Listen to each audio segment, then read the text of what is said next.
जय माँ संकटा, संकटा माता व्रत कथा। ये व्रत शुक्रवार को सभी को अपनी इच्छा पूर्ति के लिए करना चाहिए। आरंभ शुभ दिन मुहूर्त में करें तो ज़्यादा अच्छा है। ये व्रत सभी कर सकते हैं। स्त्रियाँ सौभाग्य के लिए, कन्या अच्छे वर प्राप्ति के लिए, छात्र छात्राएं विद्या प्राप्ति के लिए, धन प्राप्ति के लिए, समस्त रोग शोक का निवारण करने के लिए संकटा माता का व्रत करना चाहिए। प्रातःकाल सायंकाल स्नान करके शुद्ध वस्त्र धारण कर कथा सुनना चाहिए। संकटा का मंदिर हो माता का या घर में तो दर्शन करें, और घर पर या मंदिर में एक काठ के पट्टे पर जलपूर्ण कलश रखें। माता को धूप दीप पुष्प माला आदि से आवाहन और पूजन करें। चित्त को शांत करके कथा सुने। प्रसाद के लिए चावल का चूरा, लड्डू, पंजीरी बनाएं। मिठाइयाँ, केला, संतरा आदि ऋतु फल का भोग लगाएं। जो संभव हो नारियल, सिंदूर, अन्य सौभाग्य का वस्त्र, द्रव्य इत्यादि माँ को समर्पित करें। और गुड़हल का फूल, गुलाब या ना मिल पाए तो लाल फूल लेकर माँ संकटा का ध्यान करें।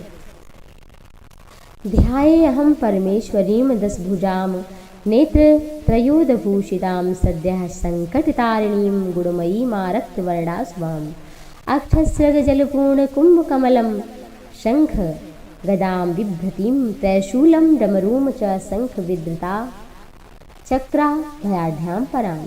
10 भुजाओं, 3 नेत्र से सुशोभित, गुणमयी लाल वर्ण वाली शुभांगी, शीघ्र संकट का नाश करने वाली, जलपूर्ण कलश, कमल पुष्प, शंख चक्र गदा त्रिशूल डमरू तलवार आदि से शोभायमान मैं भगवती संकटा का ध्यान करती हूँ। क्या करता हूँ इस भाव से माँ को समर्पित पुष्प इत्यादि कर देना चाहिए। कथा इस प्रकार है। एक बुढ़िया थी, उसका एक पुत्र था, नाम था रामनाथ। जीविका के लिए परदेश गया। माँ बहुत बूढ़ी थी, दुखी रहती थी, और लेकिन उसकी पुत्र वधू उसे सताती थी। बुढ़िया प्रतिदिन उदास भाव से एक कुएं के पास बैठी थी। बुढ़िया का यही क्रम था। एक दिन कुएं से एक स्त्री निकली। बुढ़िया से पूछा, ओ बूढ़ी माँ, क्यों रोती हो? किस बात का दुख है? तुम अपना दुख हमसे कहो, मैं दुख का दूर करने का प्रयास करूंगी। बुढ़िया ने स्त्री से ऐसे प्रश्न सुनकर उसका कोई उत्तर नहीं दिया, रोती रही। दिए की माँ, जब बार बार एक ही प्रश्न दोहराए जाने से बुढ़िया झुंझला उठी। उस बुढ़िया ने दिए की माँ से कहा, तुम मुझसे बार बार ऐसा क्यों पूछ रही हो?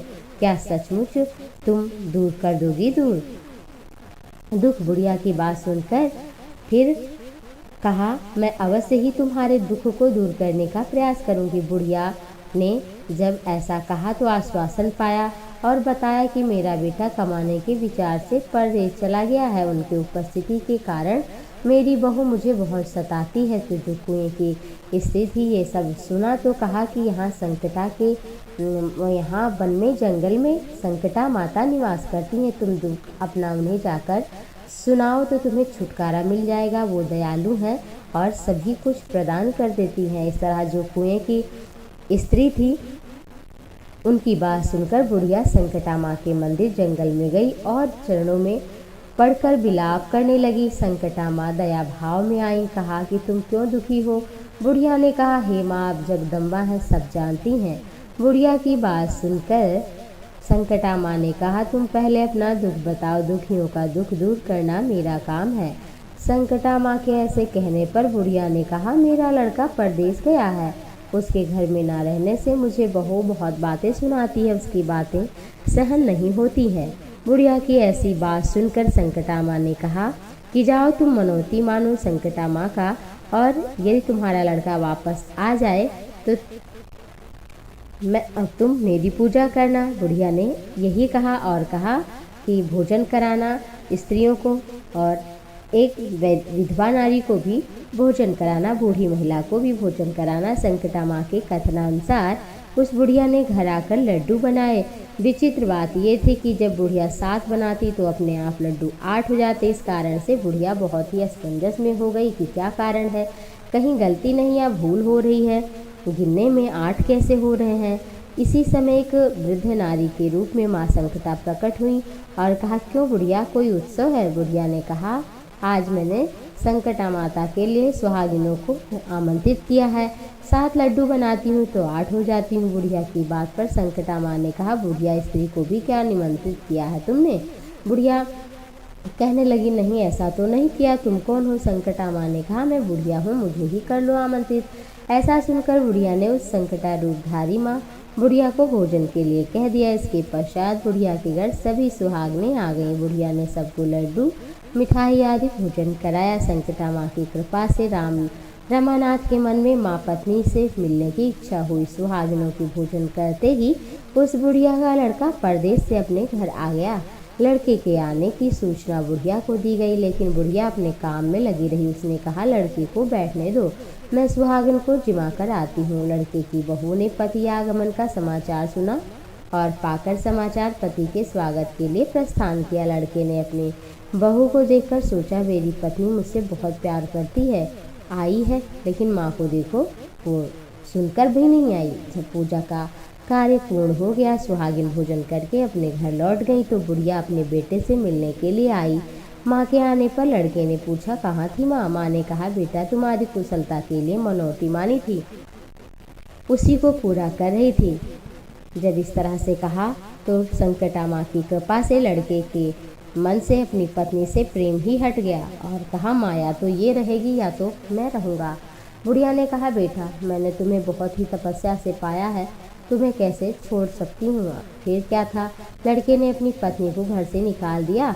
बहू घर से निकलकर आई और बहुत दुखी मन से गई। एक पीपल का पेड़ था, वहाँ बैठकर रोने लगी। उसी समय वहाँ पर उस नगर का राजा उधर से जा रहा था। उस स्त्री को रोते देखा तो पूछा, क्यों रो रही हो? उसने अपनी सारी बात बताई। राजा ने कहा, आज से तुम हमारी धर्म बहन हो, रो मत, चलो घर चलते हैं। राजा घर लेकर महल में आया और रानी से कहा, ये मेरी धर्म बहन है और यहाँ इसे कोई कष्ट नहीं होना चाहिए। राजा के यहाँ पहुँचकर फिर रमानाथ की स्त्री ने संकटा माँ के निमित्त सुहागिनों को भोजन कराया। लड्डू बनाकर रानी को भी न्योता दिया। सुहागिनें लड्डू खाने लगी। रानी ने तो कहा कि मुझे रबड़ी मलाई ही नहीं हजम होता, फिर ये लड्डू इतने कठोर कैसे होंगे? संकटा माँ का अपमान किया। इससे भोजन करते ही इधर तो उस स्त्री का पति घर से अपने पत्नी को लेने के लिए आया। संकटा माँ को हाथ जोड़कर अपनी पत्नी से कहा कि हे देवी, अपराध को क्षमा करो। पत्नी ने कहा, हे नाथ, ये तो सब प्रारब्ध से हुआ, इसमें आपका क्या दोष है? आप तो मेरे ईश्वर हैं, मेरे अपराधों को आप ही क्षमा करें। यूँ कहकर ले जाने के लिए तत्पर हुआ। जाते समय बहू ने रानी से कहा, मुझको जब दुख पड़ा तो अपने धर्म भाई के यहाँ आई। आपको किसी प्रकार का कष्ट हो तो निसंकोच भाव से हमारे पास आ जाना। संकटा माँ का निरादर किया था, इसलिए संकटा माँ ने क्रोध किया। बहू के जाने के पश्चात सारा राज्य नष्ट हो गया। विपत्ति में पड़े रानी ने राजा से कहा, ना मालूम तुम्हारी धर्म बहन जब से गई है क्या हो गया है। रानी ने राजा से कहा, वो जाते समय कह गई थी कि कोई कष्ट पड़े तो जरूर आना, इसलिए हम लोगों को चलना चाहिए। ऐसा निश्चय करके राजा रानी दोनों अपने धर्म बहन के घर गए। वहाँ जाकर रानी ने कहा, बहन तुमने हमारे यहाँ ऐसा क्या कर दिया, तुम्हारे आते ही ऐसी गति हो गई।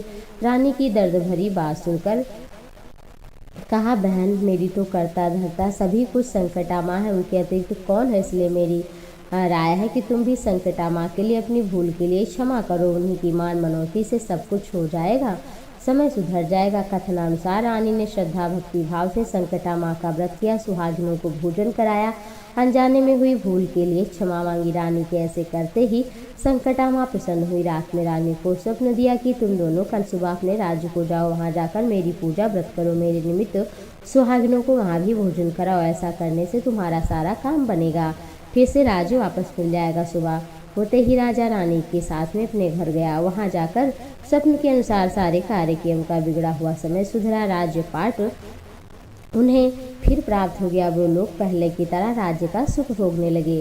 संकटा माँ ने इन भक्तों का कल्याण किया। जो भी भक्त माँ संकटा का ये व्रत कथा सुनता है, सुनाता है, उनकी पूजा आराधना करता है, संकटा माता उनके जीवन के सभी संकट को नष्ट कर देती है। उन्हें धन धान्य सुख समृद्धि धन वृद्धि इत्यादि रोग शोक से उन्हें मुक्त करके अपना भक्त बनाती हैं, उन पर सदैव कृपा करती हैं। बोलो संकटा माता की जय आप सभी पर माँ संकटा की अपार कृपा बनी रहे। जय माँ संकटा।